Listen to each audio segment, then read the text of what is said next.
everyone, welcome back to my... Wait, something's missing. Dun, dun, dun, dun. Boop. There we go. Hello everyone, welcome back to my channel and welcome to my second mascot video. Today we are joined by a very special guest, Campbell the Example. Wow. So you read the title, you know what's going on. Today I will be talking about the pros and the cons of being a high school mascot. So quick disclaimer, all of this is going to be based on my own experience being a high school mascot. Of course, every person and every school and every character is going to be kind of a different story, but this is what I have accumulated from my 3 years that I was a varsity high school mascot. We're going to do kind of a compliment sandwich, or I guess it's going to be kind of like a compliment pizza or something. So we're going to start off with the cons first. The first somewhat negative aspect of being a mascot is the time commitment. The way it was set up at my school was that as a mascot I was a member of the cheer squad or the cheer team or whatever. We were all in the same like category of school spirit, which meant that my schedule was the same as the cheerleading schedule. And if you don't know, cheer season can be all year round, starting from like your audition, and then you have practices, and then you have cheer camp, and then you have football season, then you have volleyball season, or switch those, and then you have basketball season, and then you have competition somewhere in the middle of all of that, and then you have auditions all over again. There were some days where it was even a 7-day-a-week job where I literally had to go back to back to back to back to back to back mascot events, because a couple of like the sports and just the timing of the school year, a lot of events overlap on top of each other. So the busiest possible week that I would probably have as a mascot would be like if we had some kind of pep rally on a Monday, we have practice and a volleyball game on a Tuesday, maybe we have like a showcase something on Wednesday, maybe another practice and or cheer class on Thursday, Friday night lights on Friday, maybe like a cheer competition on Saturday, and then maybe you have like a cheer social something on Sunday, who knows. That'd probably be like the busiest possible combination of a week, but I would say on average, including all of like the games and practices, it was probably like 15 to 20 hours a week, which might not be so bad if it's like the only thing that you're doing, but if you're involved in like a lot of other club stuff like I was in high school, it might be a little challenging. And the cheer schedule involved a lot of like night stuff like football games, volleyball games, and stuff like that. Those usually went from like 6 to 10 at the latest. So even working like a part-time job, you might even still run into hurdles. Cheer practice is something I still had to attend as the mascot, even though I usually wasn't actually practicing anything. So normally it was like once or twice a week. Just like cheerleading would probably take up most of a cheerleader's time, it's possible that mascotting can also take up a big chunk of your time. It is a pretty big time commitment, especially if you are the only mascot at your school. Also, things like pep rallies that are like in the middle of the day, or if you have a really far away game and you have to drive there or something like that, you do miss class, which on the surface, you know, is like, sign me up. But it can get challenging missing so much material in class because you are going away on all these trips and stuff. So there's gonna have to be a pretty open line of communication between you and your teachers. The most school missing time of the year for me was, I think it was February or March or something like that. Our boys varsity and our girls varsity basketball teams went to state every year, or at least one of them went to state every year in San Antonio, which is like 3 hours away, if I'm not mistaken, from where my high school was. And when that happened, we would miss like 4 days of class, which again, sign me up. But also it meant that I was 4 days behind in some of my core classes, which got really hard during like my senior year when it's like AP classes and college applications and GPAs and all that. So bear all that in mind. Mascotting is part-time, but it's a pretty big part. Con number 2 would be travel. Like I mentioned in the last one, my team did go out of city to different games and stuff, but we also went out of state occasionally. And at the time I remember thinking, oh, it's no big deal. I can just do my homework on the bus. I can just do my homework in the car in the back seat. No, led to a little thing called motion sickness. And that's just kind of a time management thing. We did do a lot of travel,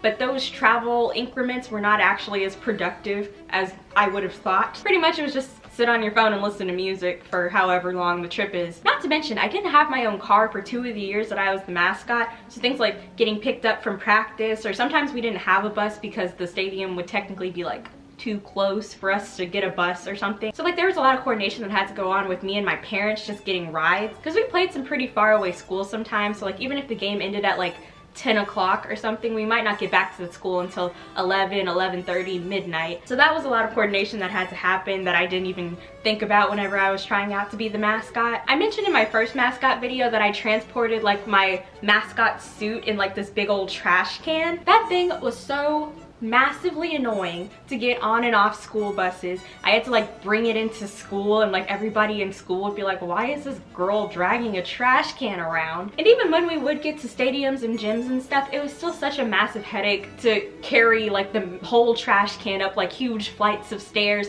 or like if I needed to find the ramp in order to take it up, I'd have to like walk around the entire arena sometimes. Transporting the suit was just really cumbersome sometimes. And it took 3 years for me to get into a groove of how to maneuver this thing across the Metroplex all year round. Con number 3 is money. The most expensive thing that I was required to purchase or spend money on or whatever as the mascot was cheer camp. Cheer camp was this week-long like summer camp that you go to, and the cheerleaders learn how to be better cheerleaders and the mascots go learn how to be better mascots. I'm gonna call my mom and ask her how much she paid for cheer camp. Hello? I have a specific question for you. Okay. Do you remember how much cheer camp cost? I think it was about $600. 600? You're in a video right now. With this? Yep. Okay. Well, yeah. $600! $600?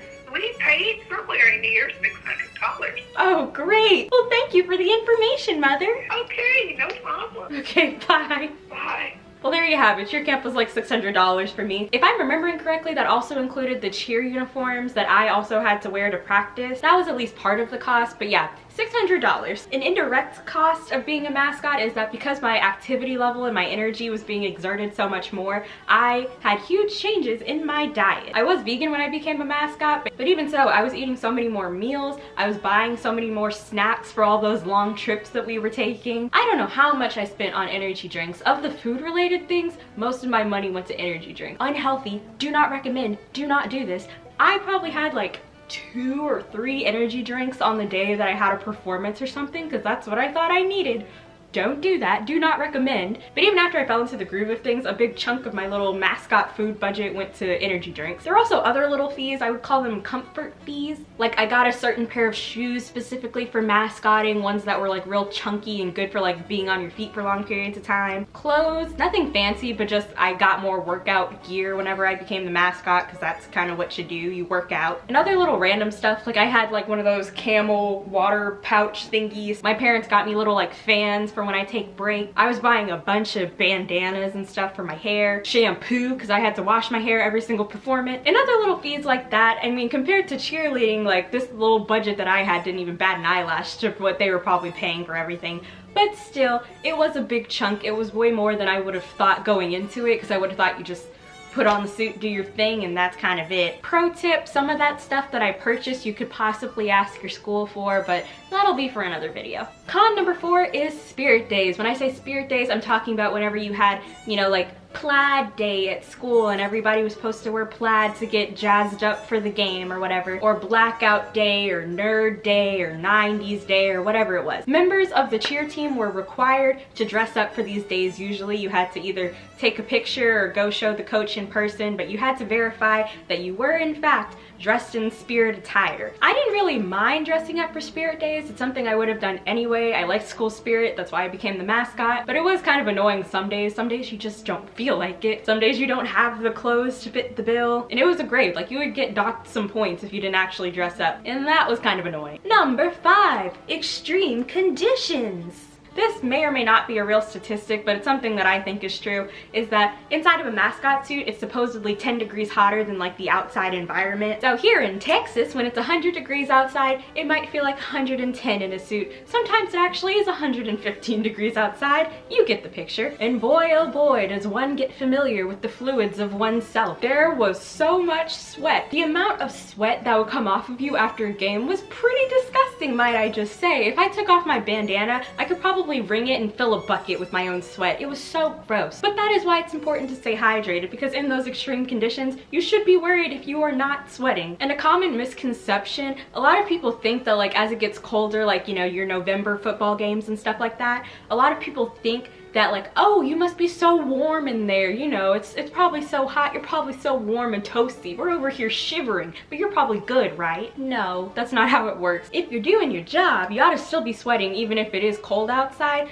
So in actuality, not only are you just as cold as everyone else, but you're also cold and wet. So if anything, you're colder than you would have been anyway, which is also an extreme condition, because if you are sweating and your hair is all wet and your hands are wet and your feet are wet, all covered in sweat and stuff, and you're running around in the cold, you are likely to catch a cold. The heat is something that's pretty easy to anticipate. Anybody could tell you that being in a mascot suit is hot, but they don't tell you how cold it can be either. So in both directions, the weather can make the conditions pretty extreme, but there's also outside factors other than just the weather. If there was an emergency situation, not only is your vision impaired, but you're also probably less coordinated than you would be anyway, which can make reacting in emergency situations kind of difficult. Con number 6, occasional spats in intense situations. A lesson that I learned very quickly is that not everyone respects the mascot, and there are a good chunk of people who will go out of their way to humiliate you, not you the person, you the mascot, by exposing you the person or hurting you the person. There's some situations that are inherently innocent, you know, like maybe a little kid is like tugging on your tail or something. Little Jimmy doesn't know any better. But there can also be some extreme or dangerous situations where someone tries to put you in harm's way. I'll tell you now, I have been pushed, I have been hit, I have been punched. It can be really intense. But that is the importance of a bodyguard or a handler or an attendant or whatever you want to call it. That person or those people or whoever are the people who are going to be in charge of keeping you safe from any harm or any threats that you may not see. Maybe somebody's charging at you from way back here and you're looking forward, you can't see it. Or maybe little baby Johnny is playing down at your feet and you're looking straight ahead, you can't see them. That's what your attendant is there for, to say, hey, let's walk on this side, how about it? A lot of those situations are preventable if you do have a handler or an attendant, but they're not impossible even if you do. I'm not saying those things will happen to you, but I am saying that they did happen to me. And the last con that I have of being the mascot, number 7, is that you are in charge of not just the mascot suit, but you are in charge of the mascot reputation. In terms of the suit side of things, I was the one who had to wash the suit, take it home every day, make sure it didn't smell like my sweat, my own parents' washing machine. I'm sure my coach would have helped me if I would have brought it up to her, but I didn't. But things like little tiny holes in a glove or something, I also fixed those. This one little piece is coming down in the head, I'm the one who goes in and like pushes it up and does all the fixer-uppering. And I was the only mascot at my school. I can only imagine people who have like multiple people being the mascot. You'd have to literally wash it like 3 times a day probably. I didn't learn how to do it until very late in the game, but things like brushing a mascot and sanitizing, not cleaning it, but sanitizing it, stuff like that, I didn't learn until probably my 3rd year maybe. And on the reputation side of things, obviously you are the face of the school's spirit. For me, it wasn't really an issue as far as like, you know, behaving correctly, but especially in my early years, I would always try to go out of my way to like cause a scene. So you know how a volleyball court is set up on a basketball court and like the whole back of the court is not really being used? Here I am, I'm dancing around, having a good old time back here behind the court. The referee literally stopped the game to tell me to get out of the way. That was so funny. It was so embarrassing, but it was really funny. Especially during my earlier years, I didn't like intentionally put myself in danger, but I intentionally did things that would draw attention to me. And those things would get me yelled at by the coach every now and then. So finding the balance of like having fun, being a fun mascot, and also like conducting yourself in a way that is appropriate, it was kind of a fine line that I had to identify. But that's enough negativity. Let's move on to the pros. Number 1, I had an excuse to be a school goober. On a normal day, if there was a spirit day, I would go head to toe. If it was plaid day, you could catch me plaid headband, plaid earrings, plaid necklace, plaid shirt, plaid pants, everything. Most people would have thought that was dorky anyway, even if I wasn't the mascot, but because I was, people didn't even bat an eyelash at me. They'd be like, oh look, there's Lisa dapper down in plaid head to toe. Just a normal Tuesday. Spirit days were my favorite way to get hyped for games and events and stuff, and that was a cool part about being mascot, was that not only did I feel emboldened to go all out for these spirit days, but I could also help pick some of them because I was on the cheer team who made a lot of them, or I could talk to the drill team or student council or whoever because I was the mascot. Number 2, being a mascot is a very unique activity for your resume. There are very few people who can say that they were a high school mascot. For perspective, a school district might have like 100, 150, 200 cheerleaders or something like that. but only a handful of mascots. And it's such a niche thing that not a lot of people have done, so it's like a really cool talking point. Bare minimum, if you are a mascot for a full school year, I guarantee you'll be able to squeeze out a college essay about being a mascot. I was a mascot for 3 years, and let me tell you, I squeezed out so many essays about how it changed me and how impactful it was, which was true. But there's just so many stories that you're gonna get out of becoming a mascot, so many people you're gonna interact with. Number 3, you might have guessed, it's fun. Doing research to become a better mascot involves some pretty fun stuff. It's gonna be a lot of you watching parades and cartoons and movies for educational purposes, of course. Also, you get to act like a goof and be congratulated for it. Number 4, pep rallies. Most pep rallies for me did mean that I had to miss class, but they were also really fun to be in. For pep rallies, I did skits with student council. There were sometimes I did stuff with the drill team, like they put me in their dance every now and then. That was fun. Or I would just be involved with games and skits and stuff just to get people excited, and those were always really, really fun. And sometimes you might even get to be on the news. A lot of my school's athletics were really, really strong, so we usually did have like news people coming around every now and again to like talk to the players and stuff, and it was so easy for me to wiggle my way into the background and just photobomb for the whole interview.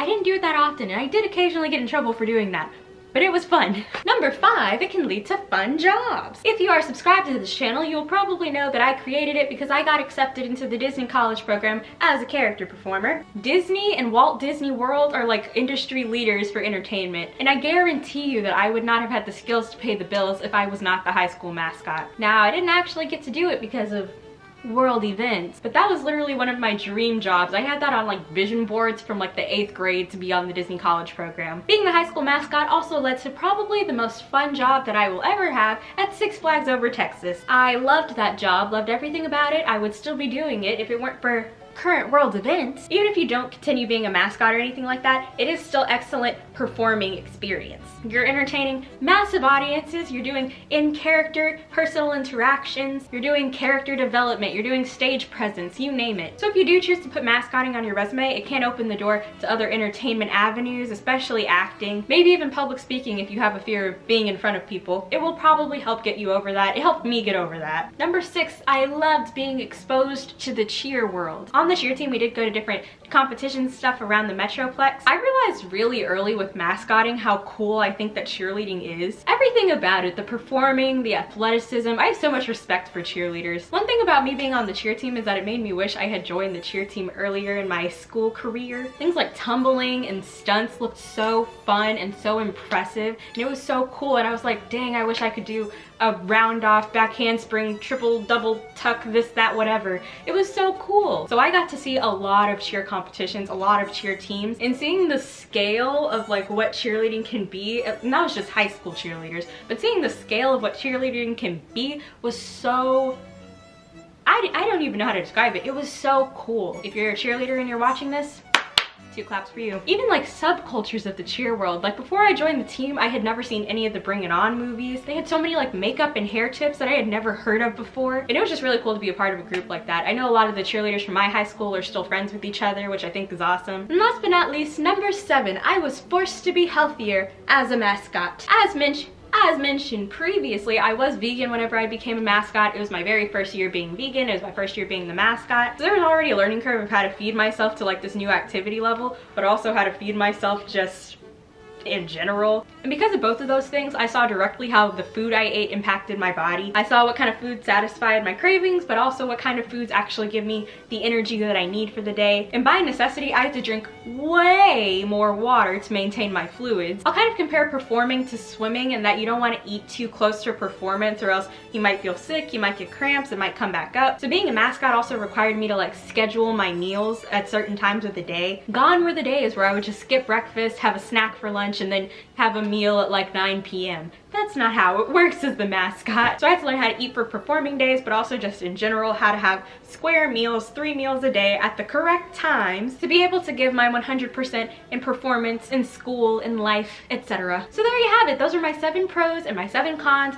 of being a high school mascot. All of this may not be applicable to everyone, but if you found any of these points relatable, let me know in the comments down below. In the mascot videos that I'm going to be putting out this year, I want to be able to do a kind of Q&A at the end of each one of my videos. I hope that helped. If you have any questions about anything else I said in this video, please do leave them in the comments down below. I will be putting out more mascot content on this channel. My goal was every other Saturday. If you'd like to stick around for those videos, feel free to hit the subscribe button down below, or down below, or down below. I hope you have an amazing rest of your day, and as always, I will see you in the next one. Toodles!